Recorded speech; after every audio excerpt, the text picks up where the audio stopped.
Praise on audition tui kwal ko khan bia ina tran ania ma se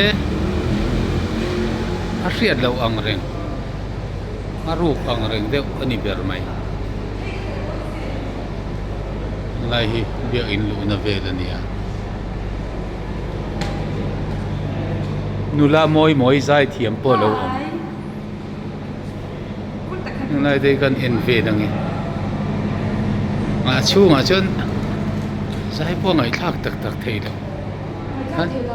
han la ruvel me ne ta hi ta te kon nu la ho ten duty a tu lu pa ma bia ka organizing secretary hovin an om vel ani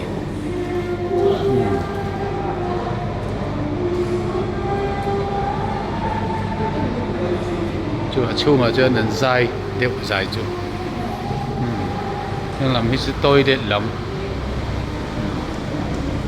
cái cuộc cầu sản việc ina cần khen anh đi nhưng lại thấy chút thà đam nan tên xiêm anh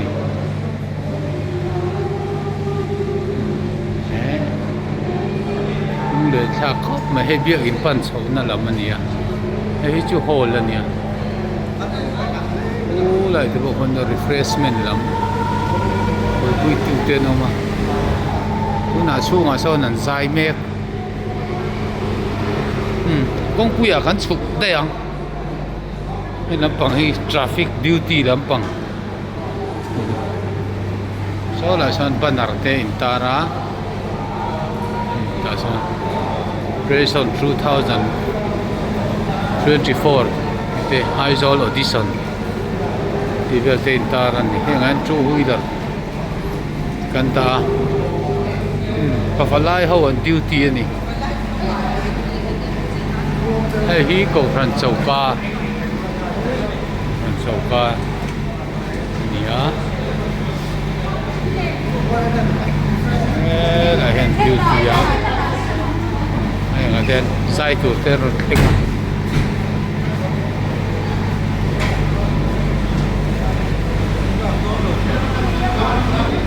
two-wheeler parking. Ayan, two-wheeler kan tatira. Rote sura hul thakop man. Ai thu love. Kan la kual vel ani. Lam pang ayan. Two-wheeler kan ta. Check.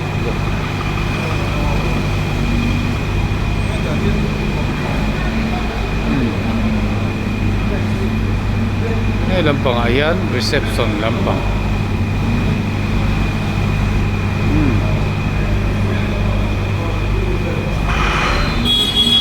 Ngohi pa falai duty tak chuan ni.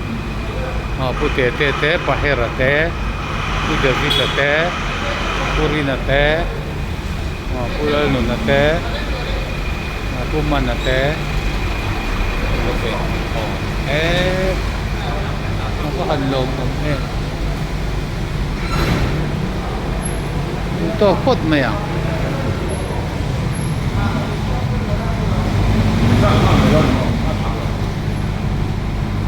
khá là tupa